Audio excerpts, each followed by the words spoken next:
Bapak, Ibu, saudara-saudari yang terkasih, selamat pagi berkah dalam. Apakah Bapak Ibu suka makan babi? Suka Romo. Tapi ada juga yang tidak suka. Jangan-jangan yang tidak suka itu berpikir sisa babi yang kerasukan roh jahat.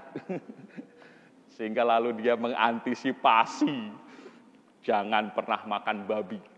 Jangan-jangan babi itu yang kerasukan roh jahat itu. Tenang. Kalau kita makan babinya di Minomartani, aman. Kecuali makannya di Gerasa, kan? Karena kejadiannya ada di Gerasa. Ini peristiwa yang sangat hebat. Peristiwa yang menghebohkan. Mungkin kalau pakai istilah kita ya, peristiwa yang cukup viral lah gitu ya. Karena tidak ada satu orang pun yang sanggup menaklukkan orang ini. Karena orang ini kerasukan roh jahat yang bukan kaleng-kaleng. Roh jahat yang banyak, makanya mereka menyebutnya kami legion. Gitu. Ketika ditanya, sopo jenengmu, siapa namamu? Lalu dijawab, kami legion, karena kami banyak. Bahkan diperkirakan jumlahnya berapa itu Romo. Ya sejumlah babi itulah, kira-kira 2.000 jumlahnya. Wah, lihat tuh. Ini peristiwa yang sangat heboh. Nggak ada semua yang sanggup menaklukkannya. Harusnya mereka bersyukur karena ada Yesus hadir di tempat mereka, lalu hanya Yesuslah yang mampu mengatasi permasalahan ini. Gitu loh. Orang ini kan ganas sekali karena kerasukan roh jahat.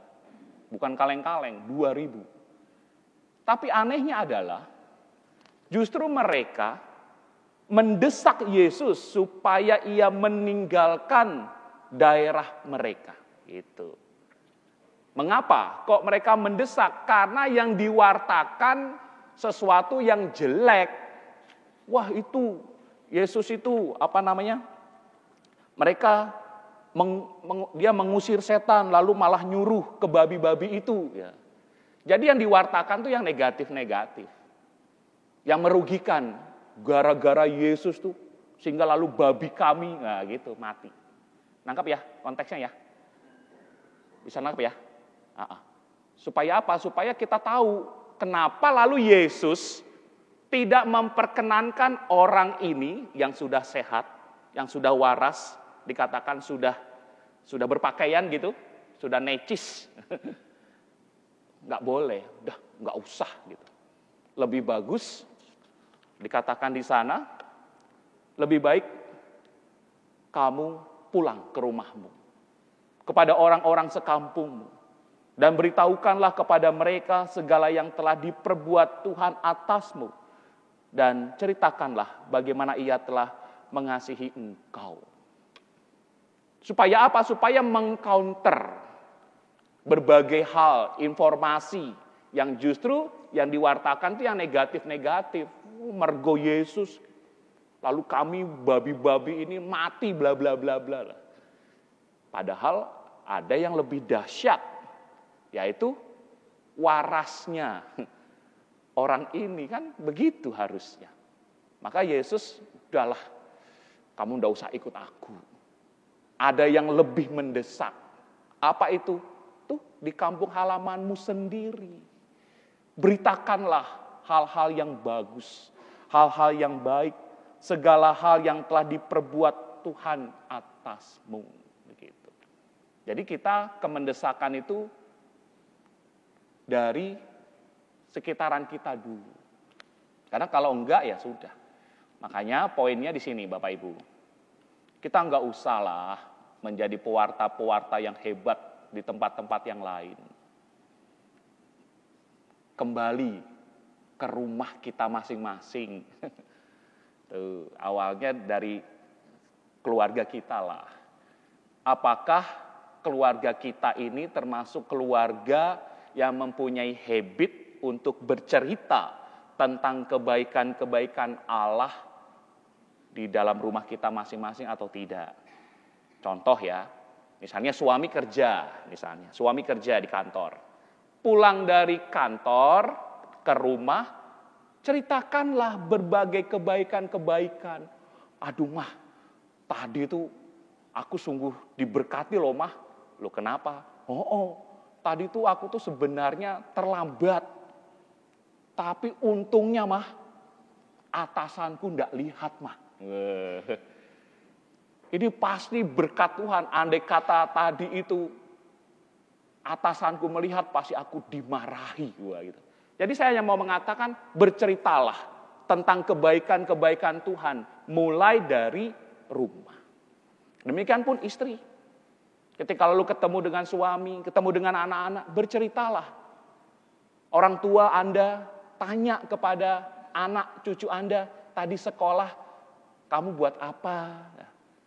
Dibiasakan bercerita tentang hal-hal yang baik. Segala sesuatu tentang Allah yang telah kamu alami.